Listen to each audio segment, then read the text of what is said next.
Boa noite, graça e paz. No livro de Eclesiastes, capítulo 3, versículo 1, nos diz assim: há um tempo determinado para todas as coisas, e há um tempo determinado para todo o propósito debaixo do céu. Talvez você esteja se questionando, ou até mesmo questionando a Deus, perguntando quando, Senhor, a promessa vai se cumprir? Quando vai acontecer o que o Senhor disse ao meu respeito? Que possamos entender nesse versículo que acabamos de ler. Há um tempo determinado para todas as coisas. E há um tempo determinado para todo o propósito debaixo dos céus. No livro de Gênesis, capítulo 12, vem nos contar a história de Abraão, o nosso pai na fé. Deus um dia disse assim: Abraão, sai da tua terra, da tua parentela, da casa de teu pai, e vai para uma terra que eu te mostrarei. Imediatamente, Abraão pegou suas coisas, a sua família, e foi. No decorrer da caminhada, Deus fez algumas promessas a Abraão. E uma delas é que ele seria pai de multidões. Mas para que ele fosse pai de multidões, ele precisaria ter um filho, ele precisaria gerar. Ele não tinha. E a Bíblia nos diz que quando Deus mandou que ele saísse da sua terra, da sua parentela, ele tinha 75 anos. Mas quando ele tinha 100 anos, Isaac nasceu. O filho da promessa nasceu. A promessa que Deus tinha feito para ele se cumpriu. Ou seja, 25 anos depois. O tempo que Abraão esperou para que sua promessa se cumprisse foi 25 anos. E nós queremos que as coisas aconteçam já. Sabe, Deus nos promete algo e a gente se apega nisso, que a gente só pensa nisso, que a gente só vive isso e quer que acontece. Mas não é dessa forma. O que me chama a atenção na história de Abraão é que depois que a promessa se cumpriu, alguns historiadores dizem que aproximadamente Isaac tinha 12 anos. Deus pediu Isaac. No capítulo 22 de Gênesis, você pode ler essa história e diz que Deus falou assim: Abraão, pega o teu filho, o teu único filho a quem tu amas, Isaac, e vai à terra de Moriá e sacrifique-o lá. Mais uma vez, imediatamente, Abraão pegou o seu filho, o seu jumento e 2 de seus servos e foi. Todos conhecem essa história. Ele não precisou matar Isaac. Quando ele chegou naquele monte, já tinha um cordeiro preparado por Deus, amarrado, atrás do altar. E o anjo bradou e falou: Abraão, não precisa. Mas o que me chama a atenção nessa história é o quê? É que Isaac era a promessa que Deus tinha feito para Abraão. Mas Deus pediu. Deus pediu. E por que Abraão foi entregar? Porque Abraão não estava firmado na promessa, mas ele estava firmado no propósito. Sabe, o Espírito Santo me fez uma pergunta e eu quero fazer para você. O que eu estou disposto a entregar? Preste atenção nessa pergunta.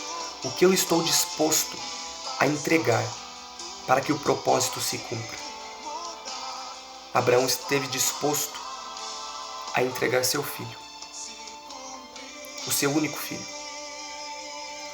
Sabe, depois de muitos anos, veio Jesus a essa terra,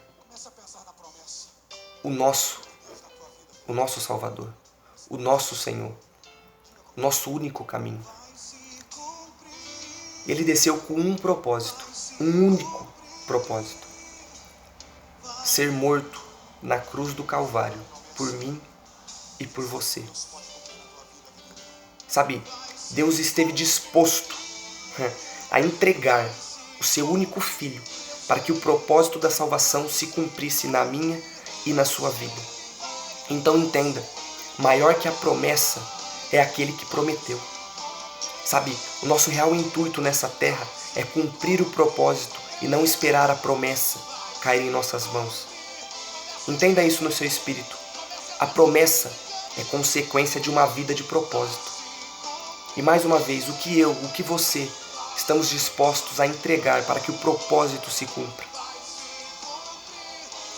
Sabe, o único propósito de Jesus quando desceu aqui foi caminhar até a cruz e morrer por mim e por você. E o apóstolo Paulo nos diz, em uma das suas cartas, seja meus imitadores, como eu sou de Cristo. Se você imitar a Cristo, nosso fim vai ser na cruz, cumprindo o propósito. Se um dia você, queremos a coroa que está preparada por Deus, a gente tem que passar pela cruz. É impossível seguir a Cristo e não passar pelos mesmos lugares que Ele passou. Então entenda, sem cruz não há coroa. Precisamos entender que as promessas vão se cumprir na minha e na sua vida. Mas o que realmente importa é cumprir o propósito nessa terra.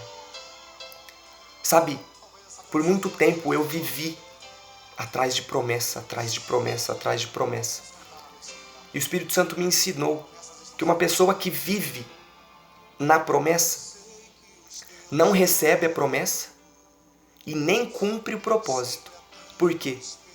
Porque ela se perde no meio do processo. Algo interessante aqui. Promessa e propósito. Só que no meio disso tem um processo que é inevitável. Eu e você vamos passar. Mas entenda, o processo não altera o propósito. Cara, o que eu estou dizendo aqui, eu não devo crer naquilo que Deus prometeu para mim? Não, não é isso. Sim, temos que crer e confiar, mas entender que a promessa vai se cumprir, porque Ele não é homem para que minta e nem filho do homem para que se arrependa. Mas entenda, maior do que a promessa é aquele que prometeu. Cara, quando eu fixo e foco no propósito, uma hora ou outra a promessa vai vir, porque vai se cumprir.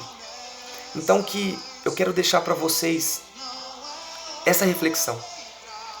Maior do que a promessa é aquele que prometeu. Então que venhamos entender que vai se cumprir. Passarão céus e terras, mas a palavra de Deus não vai se passar. Não vai passar, vai cumprir. Mas vamos focar no propósito. Qual é o propósito? Almas.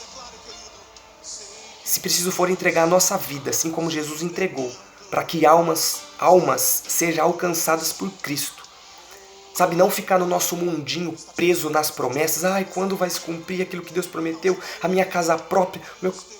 Irmão, entenda. Entenda isso no seu espírito. E eu encerro esse vídeo de reflexão para a sua vida. Nada do que Deus faz é maior do que Ele. Então, maior do que a promessa é aquele que prometeu. Amém? Que o Espírito Santo continue falando ao seu coração. Que possamos viver uma vida de propósito, passar por todos os processos, entender os tempos, entender que a promessa vai se cumprir no tempo de Deus. Amém? Deus vos abençoe em nome de Jesus.